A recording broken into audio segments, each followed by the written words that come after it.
श्रीपरमात्मने नमः। अथ श्रीमद्भगवद्गीता द्वितीयोऽध्यायः सांख्ययोगः। संजय उवाच तं तथा कृपयाविष्टमश्रुपूर्णाकुलेक्षणम् विषीदन्तमिदं वाक्यमुवाच मधुसूदनः। श्रीभगवानुवाच कुतस्त्वाकश्मलमिदं विषमे समुपस्थितम् अनार्यजुष्टमस्वर्ग्यम् अकीर्तिकरमर्जुन। क्लैब्यं मास्मगमः पार्थ नैतत्त्वय्युपपद्यते। क्षुद्रं हृदय दौर्बल्यं त्यक्त्वोत्तिष्ठ परन्तप। अर्जुन उवाच कथं भीष्ममहं संख्ये द्रोणं च मधुसूदन। इषुभिः प्रतियोत्स्यामि पूजार्हा वरिसूदन। गुरून् हत्वा हि महानुभावान् श्रेयो भोक्तुं भैक्ष्यमपीह लोके। हत्वार्थकामांस्तु गुरूनिहैव भुञ्जीय भोगान् रुधिरप्रदिग्धान्। न चैतद्विद्मः कतरन्नो गरीयो यद्वा जयेम यदि वा नो जयेयुः। यानेव हत्वा न जिजीविषामस्तेव स्थिताः प्रमुखे धार्तराष्ट्राः। कार्पण्यदोषोपहतः स्वभावः पृच्छामि त्वां धर्मसम्मूढचेताः। यच्छ्रेयस्यान्निश्चितं ब्रूहि तन्मे शिष्यस्तेऽहं शाधि मां त्वां प्रपन्नम्। न हि प्रपश्यामि ममापनुद्याद्यच्छोकमुच्छोषणमिन्द्रियाणाम्। अवाप्य भूमावसपत्नमृद्धं राज्यं सुराणामपि चाधिपत्यम्। सञ्जय उवाच एवमुक्त्वा हृषीकेशं गुडाकेशः परन्तप। न योत्स्य इति गोविन्दम् उक्त्वा तूष्णीं बभूवः। तमुवाच हृषीकेशः प्रहसन्निव भारत। सेनयोरुभयोर्मध्ये विषीदन्तमिदं वचः। श्रीभगवानुवाच अशोच्यानन्वशोचस्त्वं प्रज्ञावादांश्च भाषसे। गतासून गतासूंश्च नानुशोचन्ति पण्डिताः। न त्वेवाहं जातुनासं न त्वं नेमे जनाधिपाः। न चैव न भविष्यामः सर्वे वयमतः परम्। देहिनोऽस्मिन् यथा देहे कौमारं यौवनं जरा। तथा देहान्तरप्राप्तिर्धीरस्तत्र न मुह्यति। मात्रा स्पर्शास्तु कौन्तेय शीतोष्णसुखदुःखदाः। आगमापायिनो नित्यास्तांस्तितिक्षस्व भारत। यं हि न व्यथयन्त्येते पुरुषं पुरुषर्षभ। समदुःखसुखं धीरं सोऽमृतत्वाय कल्पते। नासतो विद्यते भावो नाभावो विद्यते सतः। उभयोरपि दृष्टोऽन्तस्त्वनयोस्तत्त्वदर्शिभिः। अविनाशि तु तद्विद्धि येन सर्वमिदं ततम्। विनाशमव्ययस्यास्य न कश्चित् कर्तुमर्हति। अन्तवन्त इमे देहा नित्यस्योक्ताः शरीरिणः।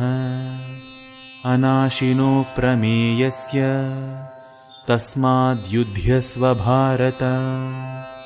य एनं वेत्ति हन्तारं यश्चैनं मन्यते हतम् उभौ तौ न विजानीतो नायं हन्ति न हन्यते न जायते म्रियते वा कदाचिन्नायं भूत्वा भविता वा न भूयः अजो नित्यः शाश्वतोऽयं पुराणो न हन्यते हन्यमाने शरीरे वेदाविनाशिनं नित्यं य एनमजमव्ययं कथं स पुरुषः पार्थ कं घातयति हन्तिकम् वासांसि जीर्णानि यथा विहाय नवानि गृह्णाति नरोपराणि तथा शरीराणि विहाय जीर्णान्यन्यानि संयाति नवानि देहि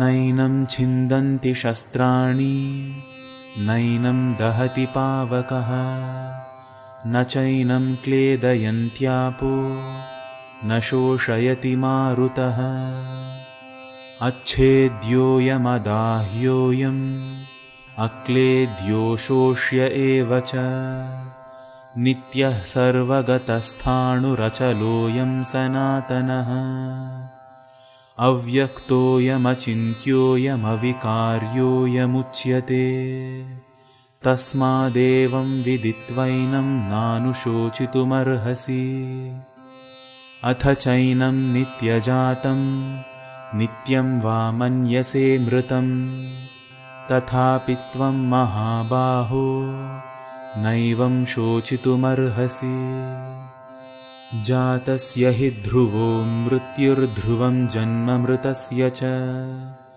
तस्मादपरिहार्येऽर्थे न त्वं शोचितुमर्हसि अव्यक्तादीनि भूतानि व्यक्तमध्यानि भारत अव्यक्तनिधनान्येव तत्र का परिदेवना आश्चर्यवत् पश्यति कश्चिदेनमाश्चर्यवद्वदति तथैव चान्यः आश्चर्यवच्चैनमन्यः शृणोति श्रुत्वाप्येनं वेद न चैव कश्चित् देही नित्यमवध्योऽयं देहे सर्वस्य भारत तस्मात् सर्वाणि भूतानि न त्वं शोचितुमर्हसि स्वधर्ममपि चावेक्ष्य न विकम्पितुमर्हसि धर्म्याद्धियुद्धात् श्रेयोऽन्यत् क्षत्रियस्य न विद्यते यदृच्छया चोपपन्नं स्वर्गद्वारमपावृतं सुखिनः क्षत्रियाः पार्थ लभन्ते युद्धमीदृशम् अथ चेत्त्वमिमं धर्म्यं सङ्ग्रामं न करिष्यसि ततः स्वधर्मं कीर्तिं च हित्वा पापमवाप्स्यसि अकीर्तिं चापि भूतानि कथयिष्यन्ति ते व्ययाम् सम्भावितस्य चाकीर्तिर्मरणादतिरिच्यते भयाद्रणादुपरतं मन्स्यन्ते त्वां महारथाः येषां च त्वं बहुमतो भूत्वा यास्यसि लाघवम् अवाच्यवादांश्च बहून् वदिष्यन्ति तवाहिताः निन्दन्तस्तव सामर्थ्यं ततो दुःखतरं नु किम् हतो वा प्राप्स्यसि स्वर्गं जित्वा वा भोक्ष्यसे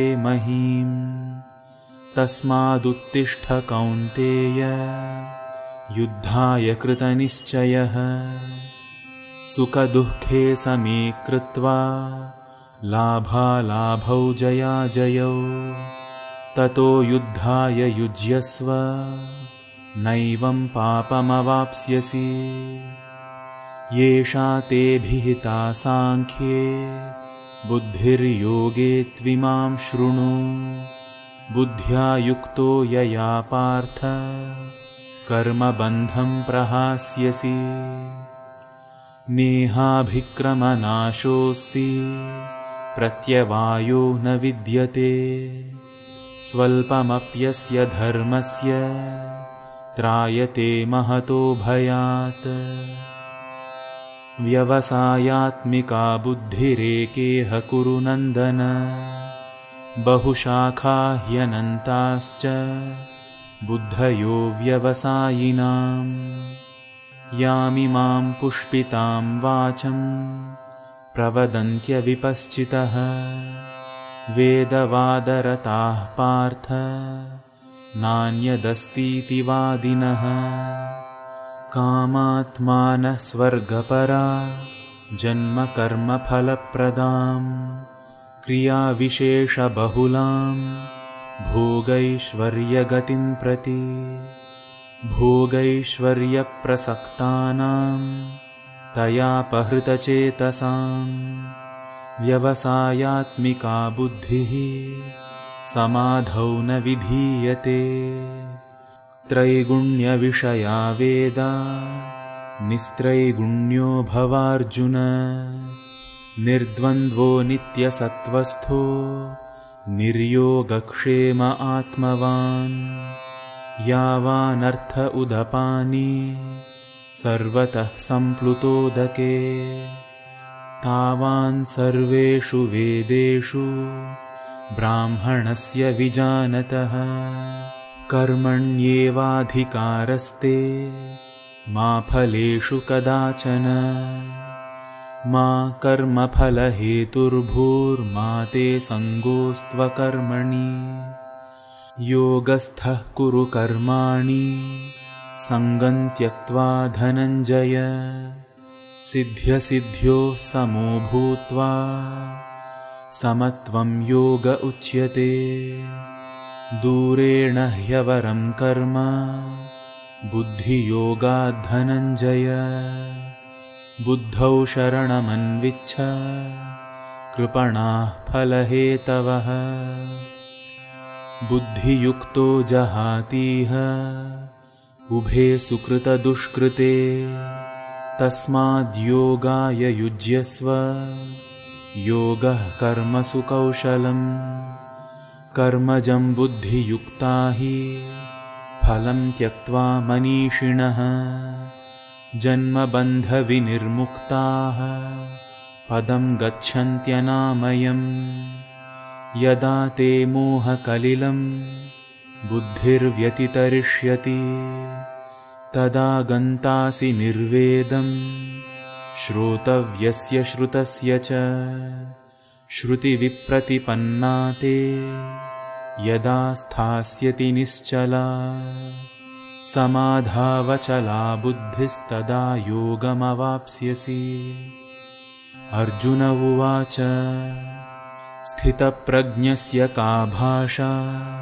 समाधिस्थस्य केशव स्थितधीः किं प्रभाषेत किमासीत व्रजेत किम् श्रीभगवानुवाच प्रजहाति यदा कामान् सर्वान् पार्थमनोगतान् आत्मन्येवात्मना तुष्टः स्थितः प्रज्ञस्तदोच्यते दुःखेष्वनुद्विग्नमनाः सुखेषु विगतस्पृहः वीतरागभयक्रोधः स्थितधीर्मुनिरुच्यते यः सर्वत्रानभिस्नेहः तत्तत्प्राप्य शुभाशुभम् नाभिनन्दति न द्वेष्टि तस्य प्रज्ञा प्रतिष्ठिता यदा संहरते चायं कूर्मोऽङ्गानीव सर्वशः इन्द्रियाणीन्द्रियार्थेभ्यस्तस्य प्रज्ञा प्रतिष्ठिता विषया विनिवर्तन्ते निराहारस्य देहिनः रसवर्जं रसोऽप्यस्य परं दृष्ट्वा निवर्तते यततो ह्यपि कौन्तेय पुरुषस्य विपश्चितः इन्द्रियाणि प्रमाथीनि हरन्ति प्रसभं मनः तानि सर्वाणि संयम्य युक्त आसीत मत्परः वशे हि यस्येन्द्रियाणि तस्य प्रज्ञा प्रतिष्ठिता ध्यायतो विषयान् पुंसः सङ्गस्तेषूपजायते सङ्गात् सञ्जायते कामः कामात् क्रोधोऽभिजायते क्रोधात् भवति सम्मोहः सम्मोहात् स्मृतिविभ्रमः स्मृतिभ्रंशात् बुद्धिनाशो बुद्धिनाशात् प्रणश्यति रागद्वेषविमुक्तैस्तु विषयानिन्द्रियैश्चरन् आत्मवश्यैर्विधेयात्मा प्रसादमधिगच्छति प्रसादे सर्वदुःखानां हानिरस्योपजायते प्रसन्नचेतसो ह्याशु बुद्धिः पर्यवतिष्ठते नास्ति बुद्धिरयुक्तस्य न चायुक्तस्य भावना न चाभावयतः शान्तिः अशान्तस्य कुतः सुखम् इन्द्रियाणां हि चरतां यन्मनोनुविधीयते तदस्य हरति प्रज्ञां वायुर्नावमिवाम्भसि तस्माद्यस्य महाबाहो निगृहीतानि सर्वशः इन्द्रियाणीन्द्रियार्थेभ्यस्तस्य प्रज्ञा प्रतिष्ठिता या निशा सर्वभूतानां तस्यां जागर्ति संयमी यस्यां जाग्रति भूतानि सा निशा पश्यतो मुनेः आपूर्यमाणमचलप्रतिष्ठं समुद्रमापः प्रविशन्ति यद्वत् तद्वत् कामायं प्रविशन्ति सर्वे स शान्तिमाप्नोति न कामकामी विहाय कामान् यः सर्वान् पुमांश्चरति निःस्पृहः निर्ममो निरहङ्कारः स शान्तिमधिगच्छति एषा ब्राह्मी स्थितिः पार्थ नैनां प्राप्य विमुह्यति स्थित्वा स्यामन्तकालेऽपि ब्रह्मनिर्वाणमृच्छति ॐ तत्सत् इति श्रीमद्भगवद्गीतासु उपनिषत्सु ब्रह्मविद्यायां योगशास्त्रे श्रीकृष्णार्जुनसंवादे सांख्ययोगो नाम द्वितीयोऽध्यायः।